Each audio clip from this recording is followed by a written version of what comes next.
Hey guys, Chad Lyman here, C4C, BJJ, C4C, PJJ, Progressive Force Concepts, PFCtraining.com. Also, I coach here in Las Vegas at Extreme Couture MMA, which is a great gym in the Las Vegas Combat Academy, which is another great gym here in the Vegas Valley. And I've just been blessed to teach a lot of Brazilian Jiu-Jitsu, MMA, law enforcement, military self-defense over the years.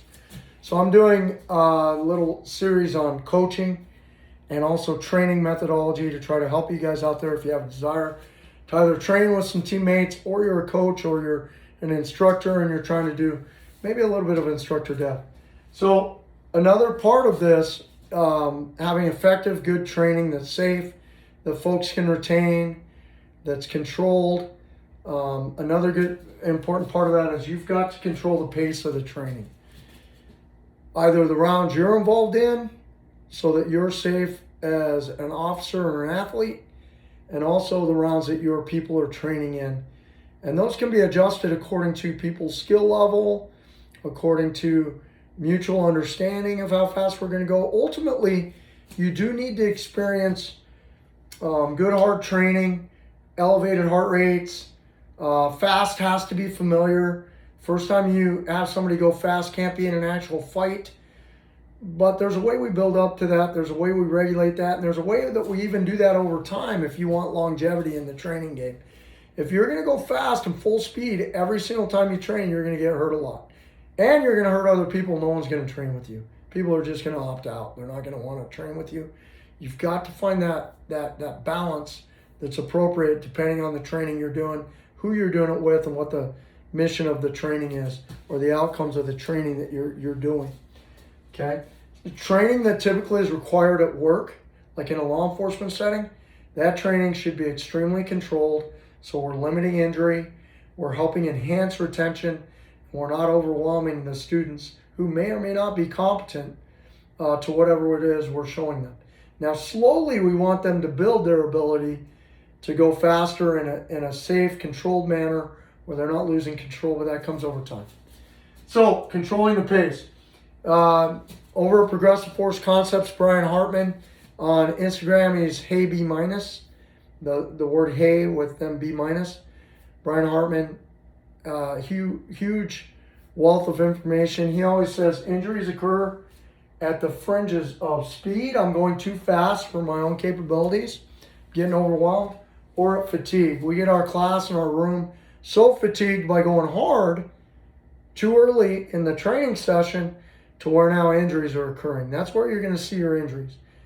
Folks out driving their headlights, or just being pushed to a point where they're just not safe anymore, and now they're making mistakes they normally wouldn't make. They're really fatigued, and we're going to see injuries go up under those circumstances. So I've got to be watching for that as an instructor. There have been times where I've been leading a block and I have a sidebar with my instructors and we go, hey, these guys are smoked.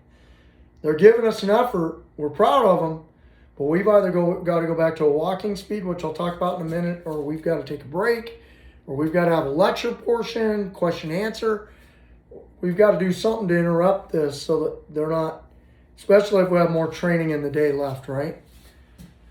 So think about, in managing pace or speed, how you learn to drive, or if you've ever had the joy of teaching a child to drive, what that experience is like. Where do we learn to drive the vehicle? We learn to drive in a parking lot, like a school parking lot or a church on a day when those are closed and there's not people.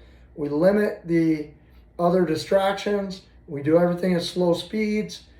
We acquire control of the car, moving it around at very, very slow speeds in a very sterile environment. Physical training, fight training can be DTs, much the same way. Let's produce a safe training environment where we teach them how to even drive the car. Where do we go when we're competent there? We go out on neighborhood streets. Still limited speeds, limited cross traffic, limited distractions, fairly easy to deal with whatever problems come up. Boom, they master that for a while. Now we'll let them go on major thoroughfares. Bigger streets, multiple lane streets that cut across the city, north, south, east, west, whatever. When they've mastered that, we're finally going to let them go on the freeway, okay? And if we were to teach them to drive by pulling onto the on-ramp, putting the car in park, switching spaces and go, it's going to result in accidents, injury, maybe death. Same thing with your physical fight training. Control that, go at a controlled pace. Now, that doesn't mean we don't eventually drive on the freeway. We don't eventually drive at higher speeds. Put that seatbelt on, put that safety gear on. We've learned how to drive the car. It's important to learn how to drive the car at these different speeds. If we can't learn to drive on the freeway in the parking lot, we've got to get out on the freeway at some point. But the problem is students often want to rush there, or instructors don't have a depth of teaching ability to teach on these other surfaces prior to getting on the freeway. And so they run out of crap to do, so they just go, okay, let's go fast. One of the worst things you can do in a law enforcement setting is just throw them onto the freeway. It makes them scared. It makes them feel inadequate. I'm not a huge fan. I would rather build them up and then put them on the freeway. So everything's got to be controlled initially. And then we're going to push their abilities, and we're going to push those boundaries, but in a manner that's prudent, much as we would with driving a car. Another common thing in the industry is crawl, walk, run. We're going to crawl first, then we're going to walk, finally we're going to run. Whether you're using crawl, walk, run, which is an industry standard, it's a great way to do it, or whether you're using teaching a kid to drive, I personally like that one. Hey, I'm in the parking lot. 20 plus years law enforcement, 20 plus years Brazilian Jiu-Jitsu, high-level coach, Jiu-Jitsu, MMA. If one of my buddies shows me a new way to do something from a new angle, new footwork, oftentimes he'll be a high-level guy, maybe a black belt as well, long-time coach, long-time athlete. We'll go right back into that parking lot for the first couple reps where I'm moving and I'm working on whatever he's showing me. Once I'm confident I have it, I start moving faster. So I still, even as an experienced practitioner, go back to these slower speeds to fine-tune or maybe learn something new, and then I apply it at those higher speeds.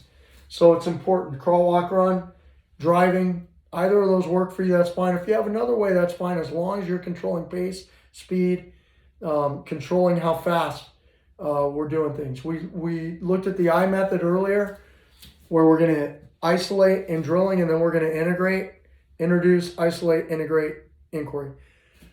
We have to control speeds at both that drilling portion and that sparring portion, or that scenario portion. We have to control speeds so that we can pull those off safely.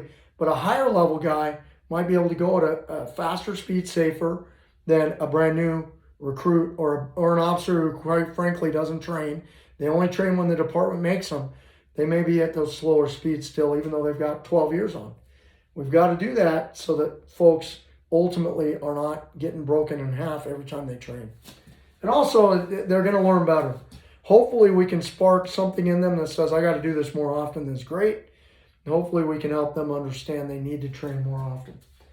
Training versus competing. There's another big thing you're going to see, and that'll make it hard for you to control pace. Craig Douglas of ShivWorks. Craig's been in the game a long time. He uses the words cooperative or competitive for his training methodology, and he'll demo both. And he'll have his guys use that. He uses the I method. He doesn't call it that, but he'll introduce something. He'll isolate it in a drill, and he'll label the drill as, he'll set the pace. I've seen him do it. He'll label the drill as cooperative, or he might say, hey, this is competitive. It's great methodology. I use it. It's sticky. Students can remember it. But I actually heard it. I used to say training or competing. I like cooperative or competitive better. Whatever you use, that's fine. If you learn something from someone else, that's great. In this case, I think that that's very sticky language. Students can easily understand. I'm not fighting. Now I am competing and I'm trying to win. So cooperative versus competitive. Guys, finally, as an instructor, you have to demo everything. You need to be able to do the things you want your students to do. You owe it to them to at least be proficient. You don't need to be better than everyone in the room. I'm rarely the best in the rooms I'm in. I'm in great rooms. But what I am is I'm proficient. Okay, I can do everything I want my guys to do. And I can show them how to do it. Now, whether or not I can do it to them, that depends on the individual athlete or officer. But you've got to demo that pace you want. Don't say, hey, do this at 20%, do this at 30%, 40%. Your 40% could be way different than someone else's. demo everything, including pace, guys.